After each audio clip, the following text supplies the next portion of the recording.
Halo semua, saya mendapatkan sebuah video yang berisi khotbah dari Romo Emano yang mengatakan bahwa gempa di Cianjur adalah jawaban Tuhan untuk Daniel Mananta dan Abdul Somad. Intinya, dia berkata bahwa ketika gempa terjadi di Cianjur, yang tetap berdiri tegak dan kokoh cuma salib dan patung Bunda Maria. Menurut dia, ini adalah bukti bahwa ada kekuatan Allah di balik salib. Berdasarkan tidak robohnya salib dan patung Bunda Maria, dia mengajak jemaatnya untuk tetap beriman dan tidak perlu menghabiskan banyak waktu untuk membuat pembelaan. Nah, perlu teman-teman ketahui bahwa saya tidak punya patung dan saya juga tidak anti patung. Saya tidak setuju dengan Abdul Somad dan Daniel Mananta tentang jin kafir dan unclean spirit. Tetapi, dengan segala hormat, saya harus mengatakan bahwa saya juga tidak setuju dengan Romo Emano.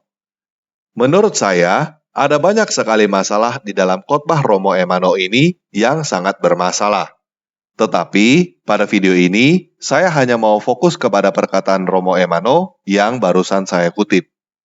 Oleh karena itu, kita akan mendengarkan apa yang dikatakan oleh Romo Emano, dan setelah itu saya akan memberikan alasan kenapa saya tidak setuju dengan pengajaran Romo Emano. Oke, kita mulai aja ya.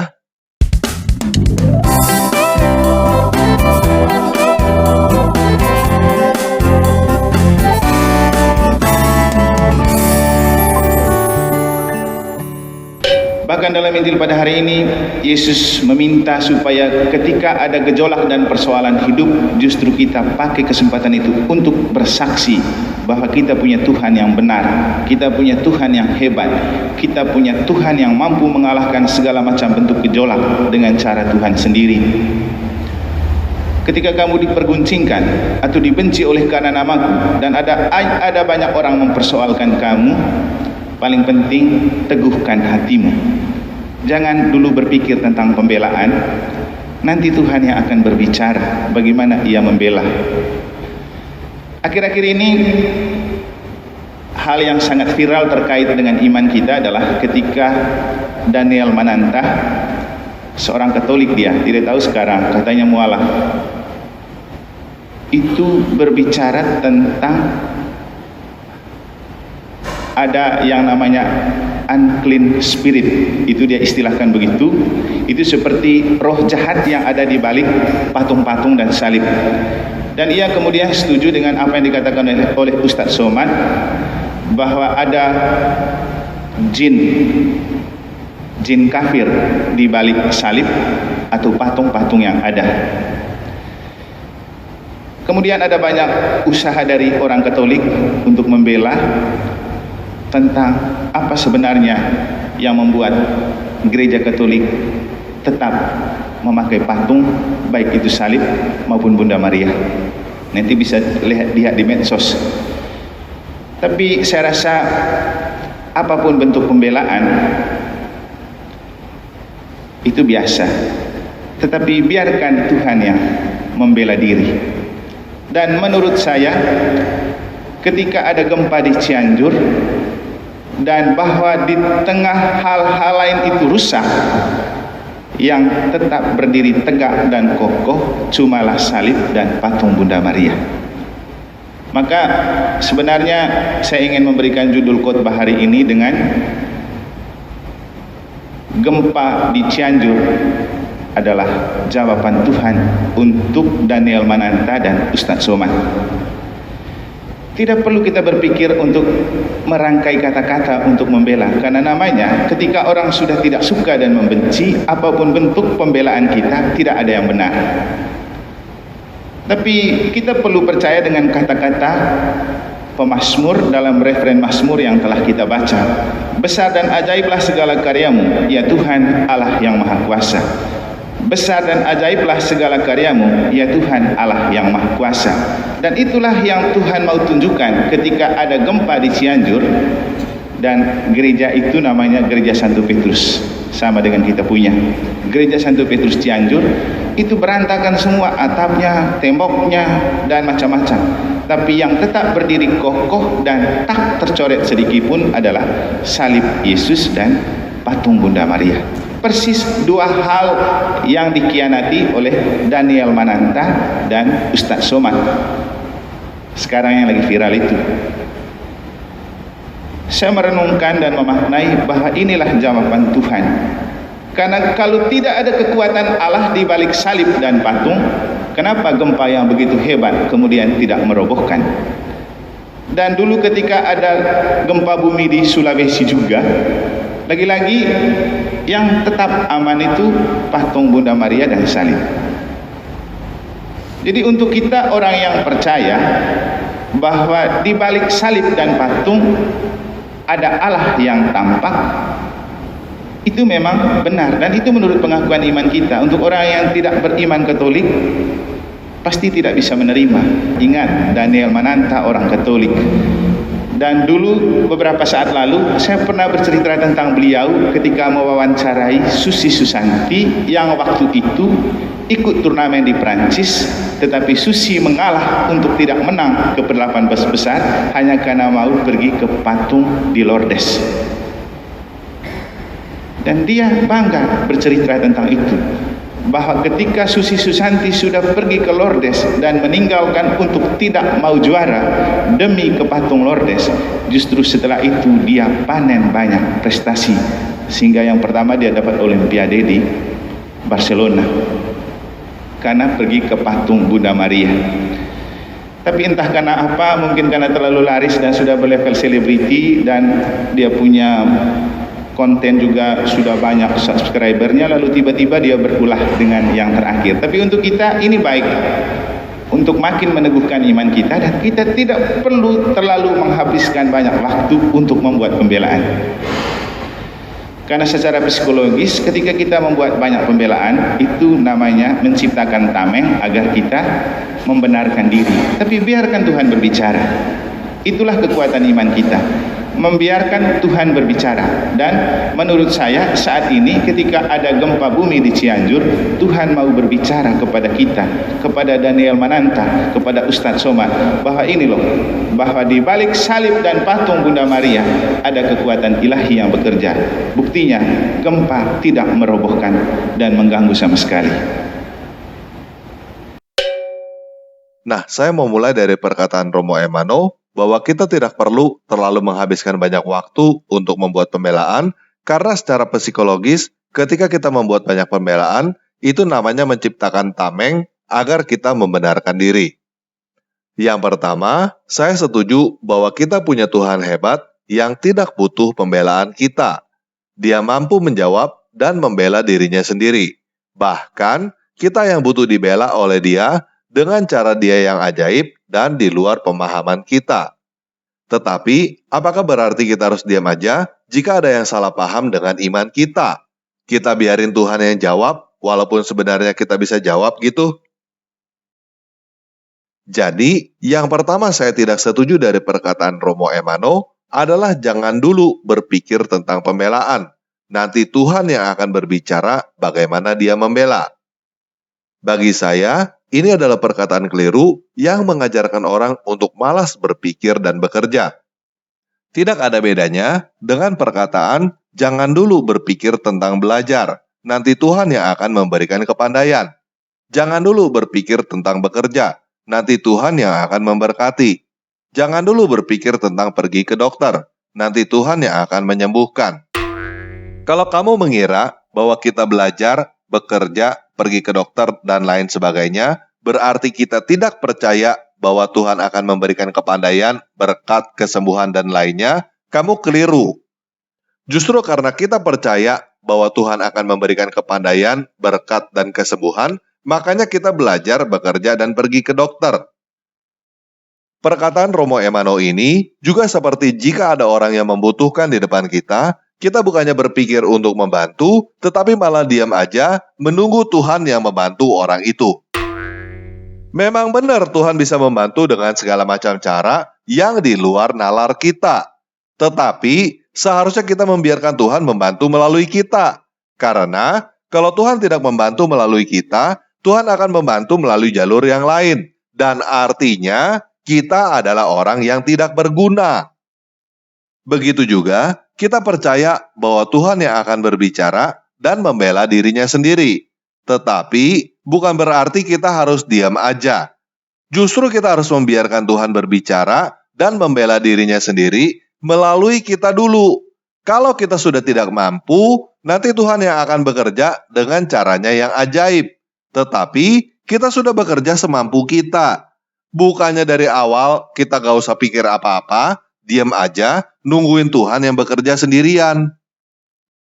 Selain itu, sebenarnya khotbah Romo Emano di video ini adalah bentuk pembelaan juga yang menciptakan tameng agar kita membenarkan diri sendiri. Hanya saja, argumentasi yang digunakan oleh Romo Emano bukan dengan alasan logis, tetapi alasan yang tidak logis. Kenapa saya katakan alasan Romo Emano tidak logis? Pertama begini, coba kita balik. Kalau ada patung salib dan Bunda Maria yang hancur karena gempa, apakah kita mau berkata bahwa Kristen salah? Kalau kita tidak mau berkata bahwa Kristen salah karena ada patung salib dan Bunda Maria yang hancur karena gempa, kenapa kita berkata bahwa Kristen benar karena ada patung salib dan Bunda Maria yang tidak hancur karena gempa? Itu adalah kesalahan logika yang disebut bias konfirmasi. Tebang pilih data supaya hasilnya sesuai dengan keinginan kita. Coba sekarang kita pakai ukuran yang sama untuk agama lain. Apakah kalau ada masjid yang tidak hancur membuktikan bahwa agama Islam benar? Apakah kalau ada patung Brahma Wisnu Siwa yang tidak rusak membuktikan bahwa agama Hindu benar? Kalau kita tidak setuju bahwa Islam benar hanya karena ada masjid yang tidak hancur, atau kita tidak setuju bahwa Hindu benar hanya karena ada patung Brahma Wisnu Siwa yang tidak rusak, kenapa kita berkata bahwa Kristen benar hanya karena ada salib dan patung Bunda Maria yang tidak rusak?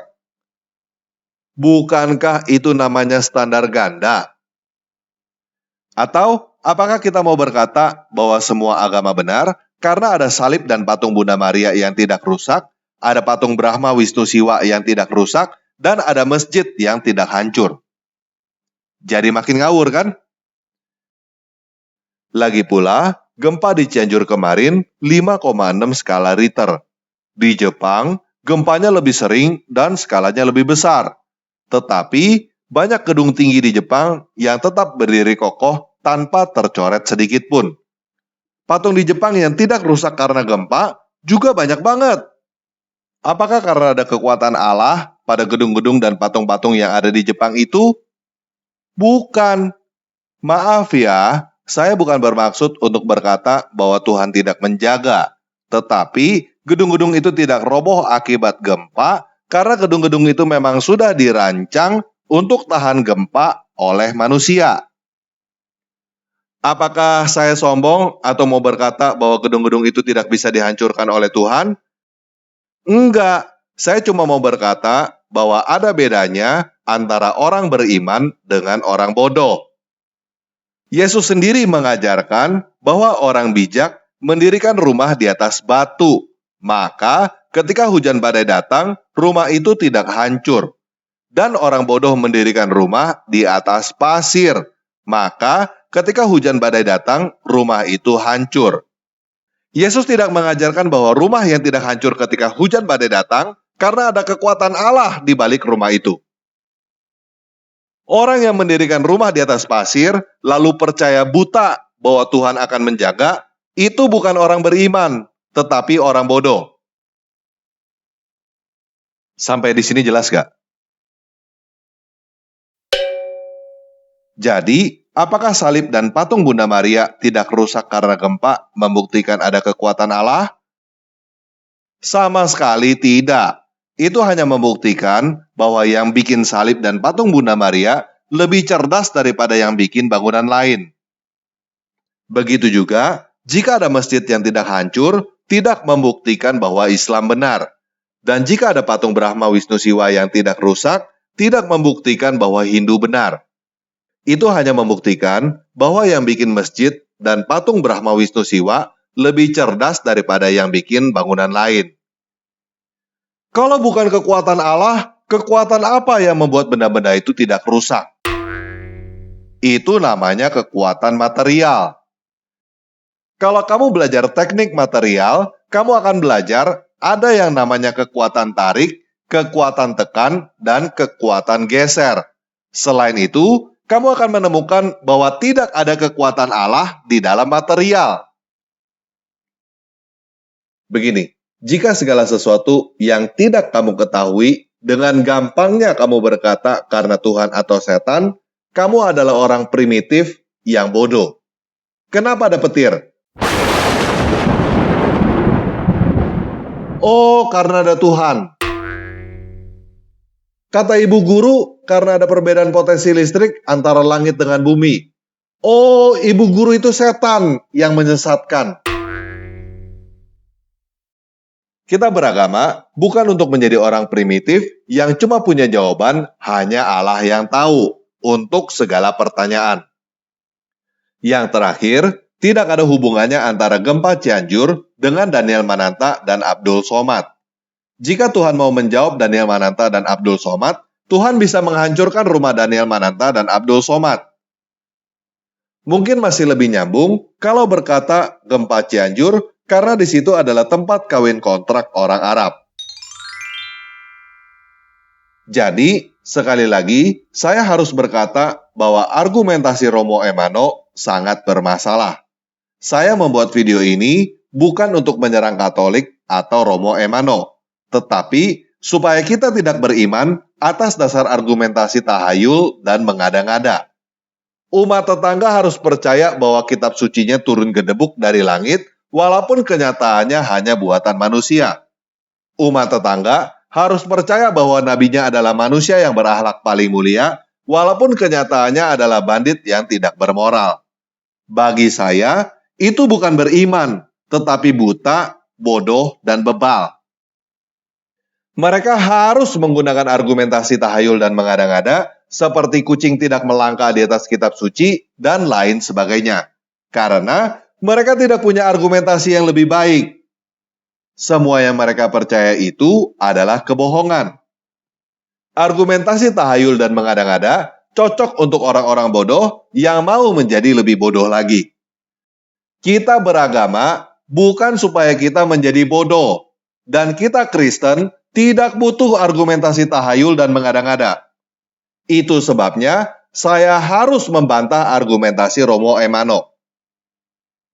Salib dan patung Bunda Maria tidak rusak karena gempa, tidak membuktikan ada kekuatan Allah, apalagi membuktikan bahwa Kristen benar. Itu hanya membuktikan bahwa Romo Emano tidak punya argumentasi lain yang lebih baik daripada itu. Jadi, saran saya untuk Romo Emano, cobalah belajar dari Romo-Romo yang lain, bagaimana caranya melakukan pembelaan dan memberikan argumentasi yang lebih baik. Belajar cara melakukan pembelaan dari Romo yang lain jauh lebih baik daripada mengajarkan jemaat bahwa kita tidak perlu melakukan pembelaan. Jelas ya?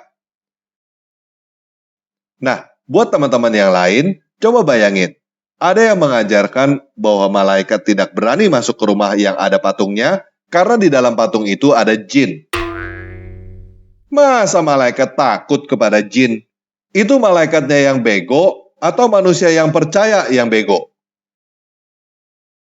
Jadi, silakan beritahukan kepada teman-teman dan para malaikat yang parno tidak berani masuk ke rumah karena takut kepada jin yang ada di dalam patung, bahwa sebenarnya tidak ada kekuatan jin atau unclean spirit di dalam patung.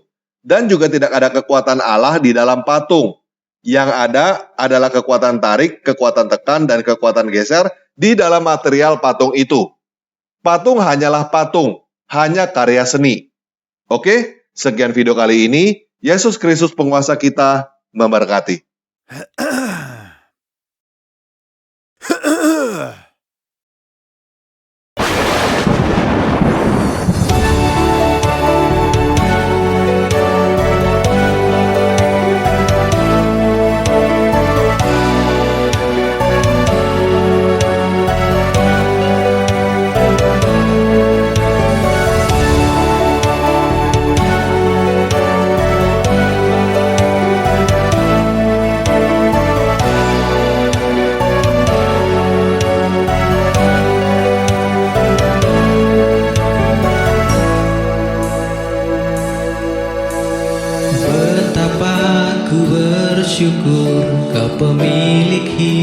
hidupku, penebus penuntunku. Gadamu dan tongkatmu itu yang menghiburku. Engkaulah gembalaku, kasihku rasa berlimpah, mengurapi hidupku. Tak gentar ku melangkah, meski di dalam kekelaman.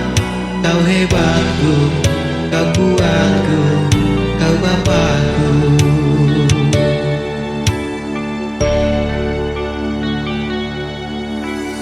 Di setiap malam